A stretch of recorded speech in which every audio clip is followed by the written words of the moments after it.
కజ్జికాయలు తయారు చేసుకోవాలంటే ముందుగా గుర్తొచ్చేది చాలా శ్రమ. కజ్జికాయలు చేసుకుందామంటే అమ్మో కజ్జికాయలా అంటారు. కానీ కజ్జికాయల్ని ఈజీగా మనం తయారు చేసుకోవచ్చు. అది కూడా జ్యూసీగా ఇంట్లోనే ఈజీగా మైదా వాడకుండా కజ్జికాయలు అయితే తయారు చేసుకోవచ్చు. మరి ఈ కజ్జికాయల్ని ఏ విధంగా తయారు చేసుకోవాలో దీనికి కావాల్సిన పదార్థాలు ఏంటో చూసేద్దామా. మరి వీడియోలోకి వెళ్లే ముందు మన ఛానల్ ఎవరైనా ఫస్ట్ టైం చూస్తున్నట్లయితే లైక్ చేయండి, షేర్ చేయండి, సబ్స్క్రైబ్ చేయండి, బెల్ యాక్టివేట్ చేసుకోండి, మీకు నోటిఫికేషన్ అయితే వస్తుంది.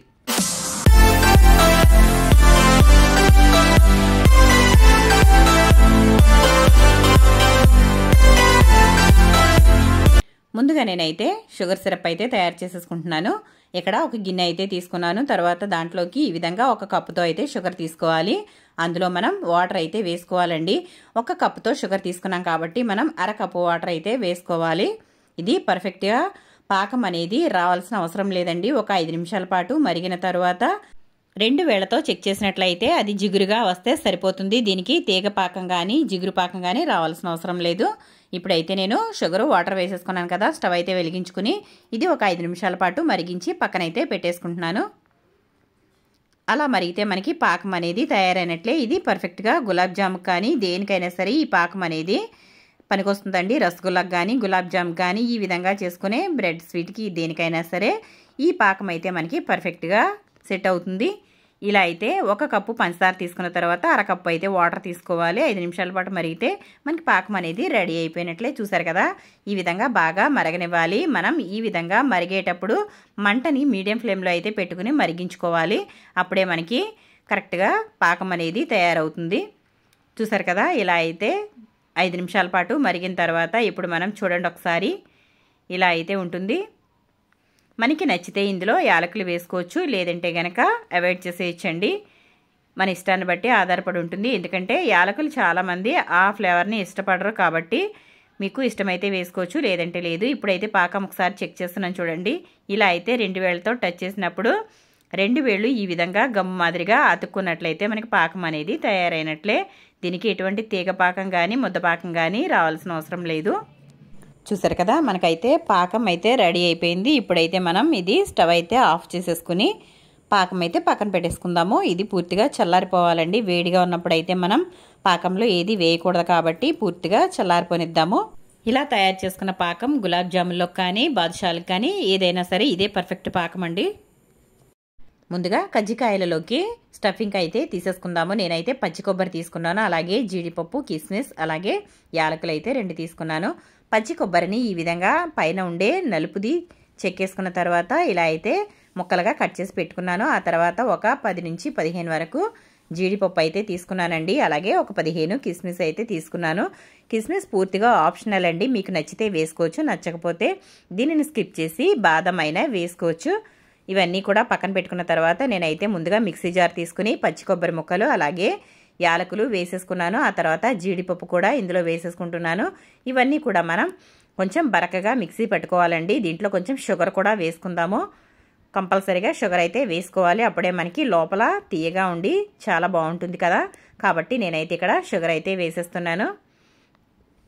ఇప్పుడు ఇవన్నీ కూడా ఒకసారి మూత అయితే పెట్టేసుకుని మిక్సీ పట్టేసుకుందాము. ఇది కొంచెం బరకగా అవ్వాలండి, మరీ మెత్తగా అయిపోవాల్సిన అవసరం లేదు. ఇప్పుడు చూపిస్తున్నాను చూడండి ఒకసారి, ఇలా అయితే అవ్వాలి. కొబ్బరిని ఈ విధంగా రెడీ చేసుకోవాలి. మీ దగ్గర ఒకవేళ పచ్చి కొబ్బరి లేకపోతే ఇక్కడ ఎండు కొబ్బరి అయినా వాడుకోవచ్చు. ఆ తర్వాత మనకి మెయిన్గా కావాల్సింది బ్రెడ్ అండి. పైన మనకి కజ్జికాయలాగా తయారు చేసుకునేది ఇదేనండి. నేనైతే ఈ విధంగా బ్రెడ్ని తీసుకున్నాను. ఇప్పుడు ఈ బ్రెడ్ని సైడ్లో అయితే కట్ చేసేసుకుందాము. ఇలా అయితే కట్ చేసుకుంటున్నాను. మీకు ఇలా కట్ చేసుకున్నా పర్వాలేదండి, ఒకవేళ కట్ చేసుకోకుండా కూడా దీనిని తయారు చేసుకోవచ్చు. నేనైతే ఈ విధంగా కట్ చేసేస్తున్నాను ముందు, ఎందుకంటే మనకి ఈ బ్లాక్ పార్ట్ అంతా తీసేసినట్లయితే తర్వాత మనం వైట్ది మధ్యలో అయితే కట్ చేసుకుంటాం కదా, దానితో మనం ఇంకా ఏదైనా మిగిలిన పీసులతో ఏదైనా చేసుకోవచ్చు. కాబట్టి నేనైతే ఇలా కట్ చేశాను.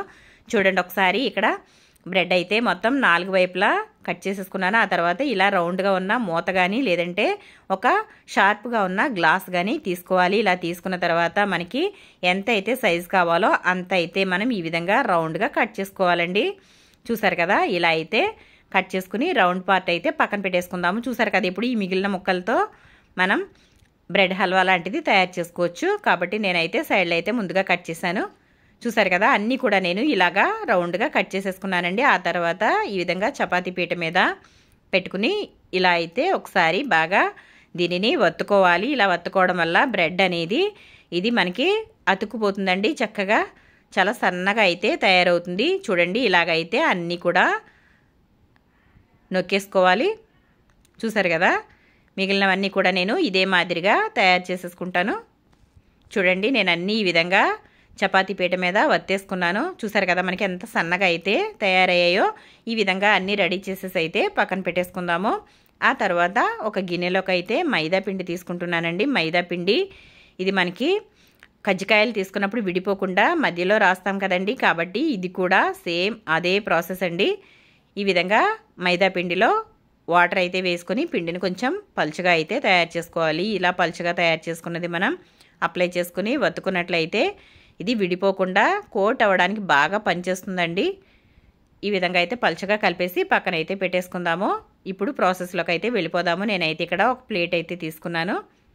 ఈ ప్లేట్ మీద ఒక కర్చీఫ్ అయితే వేస్తున్నానండి. ఇది కొంచెం తడిపాను.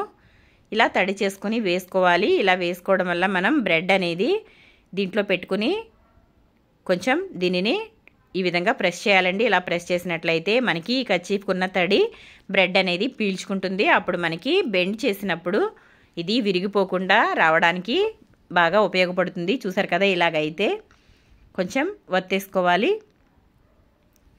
ఇలా చేసుకున్న తర్వాత ఇప్పుడైతే మనం తీసుకోవాలి, జాగ్రత్తగా తీసుకోవాలండి. చూసారు కదా, జాగ్రత్తగా తీయకపోతే ఇలాగైతే అతుకుపోయి విడిపోతుంది. కాబట్టి చాలా జాగ్రత్తగా తయారు చేసుకోవాలి.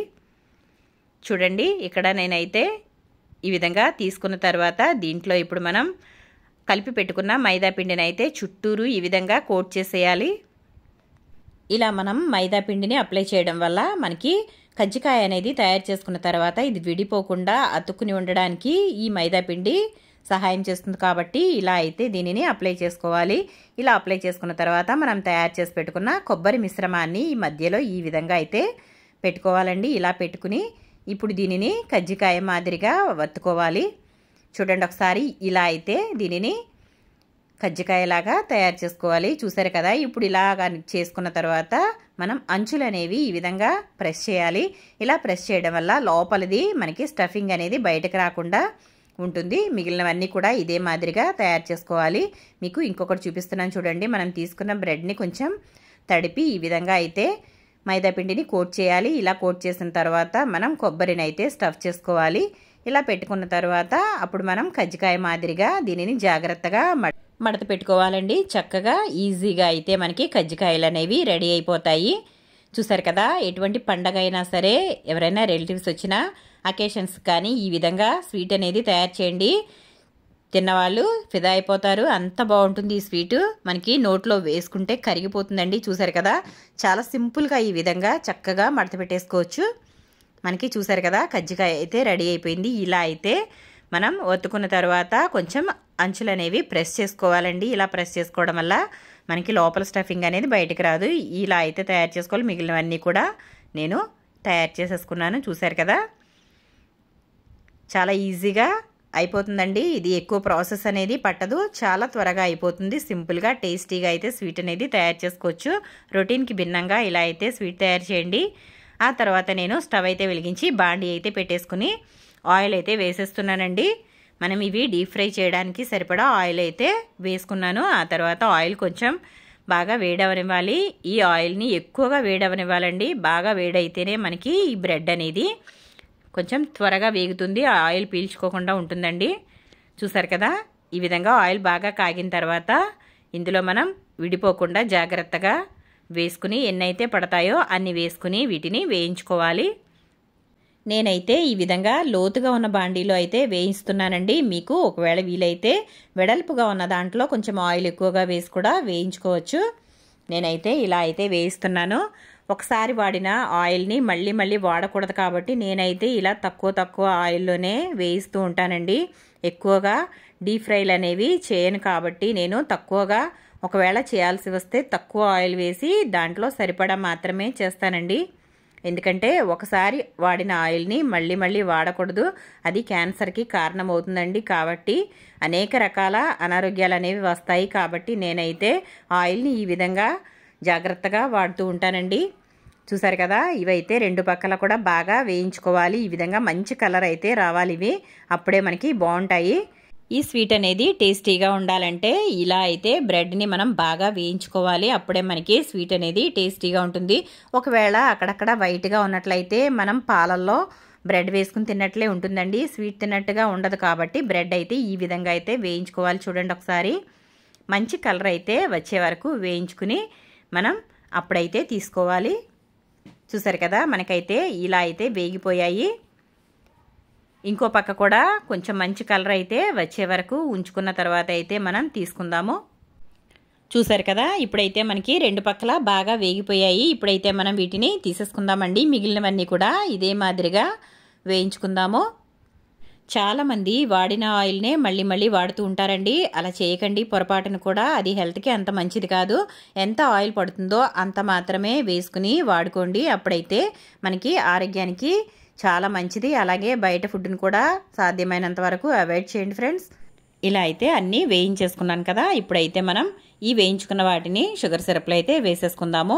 షుగర్ సిరప్లో వేసిన తర్వాత వీటిని ఎక్కువసేపు నాననివ్వకూడదండి. వేసిన తర్వాత ఒకసారి అయితే డిప్ చేసి వెంటనే తీసేయాలి. ఒకవేళ నానినట్లయితే మనకి స్వీట్ అనేది క్రంచీగా ఉండదు, మెత్తబడిపోతుంది. కాబట్టి ఈ విధంగా అయితే ఒకసారి డిప్ చేసి తీసుకోవడం వల్ల మనకి చక్కగా పైన అయితే క్రంచీగా, లోపల అయితే స్మూత్గా తయారవుతాయి. చూసారు కదా, కజ్జికాయల్ని మైదా పిండి లేకుండా ఈ విధంగా అయితే బ్రెడ్తో తయారు చేసుకోండి, చాలా ఈజీగా తయారైపోతాయి. ఇప్పుడు మనం డిప్ చేసుకున్న తర్వాత ప్లేట్లోకి అయితే తీసేసుకుందాము. ఈ విధంగా కొన్ని కొన్ని వేసుకుంటూ ఇలా అయితే డిప్ చేసుకుని మొత్తం అన్నీ కూడా వేసేసుకోవాలండి. చూసారు కదా, ఎంతో టేస్టీగా ఉండే బ్రెడ్తో కజ్జికాయలు అయితే రెడీ అయిపోయాయి. మరి మీకు వీడియో నచ్చిందా? నచ్చితే కనుక లైక్ చేయండి, షేర్ చేయండి, సబ్స్క్రైబ్ చేయండి ఫ్రెండ్స్. అలాగే మన ఛానల్ ఫస్ట్ టైం చూస్తున్న వాళ్ళైతే సబ్స్క్రైబ్ చేసుకుని బెల్ అనేది యాక్టివేట్ చేయండి. బెల్ యాక్టివేట్ చేయడం వల్ల నేను ఏది వీడియో పోస్ట్ చేసినా కూడా మీకు ఫస్ట్ అయితే నోటిఫికేషన్ వస్తుంది. చూసారు కదా, నేనైతే ఇక్కడ పాకంలో డిప్ చేసేసి ప్లేట్లోకి అయితే తీసేసుకుంటున్నాను. ఎక్కువ శ్రమ లేకుండా టేస్టీగా ఈజీగా ఈ విధంగా బ్రెడ్తో కజ్జికాయలు అయితే తయారు చేసుకోండి ఫ్రెండ్స్, చాలా బాగుంటాయి. ఏదైనా అకేషన్కి కానీ లేదంటే కనుక పండగలప్పుడు ఎవరైనా ఫ్రెండ్స్ ఇంటికి వచ్చినా కూడా ఈ విధంగా జ్యూసీగా కజ్జికాయలు అయితే బ్రెడ్తో తయారు చేయడం వల్ల చాలా ఇష్టంగా తింటారు. మరి మీరు కూడా తప్పకుండా ట్రై చేయండి ఫ్రెండ్స్. మీకు ఏ విధంగా వచ్చాయో నాకు కమెంట్ సెక్షన్లో కమెంట్ పెట్టండి. మన కజ్జికాయలు అయితే రెడీ అయిపోయాయి. చూసారు కదా, చాలా ఈజీగా అయితే తయారు చేసేసుకోవచ్చండి. మరి వీడియో కనుక నచ్చినట్లయితే లైక్ చేయండి, షేర్ చేయండి, సబ్స్క్రైబ్ చేయండి.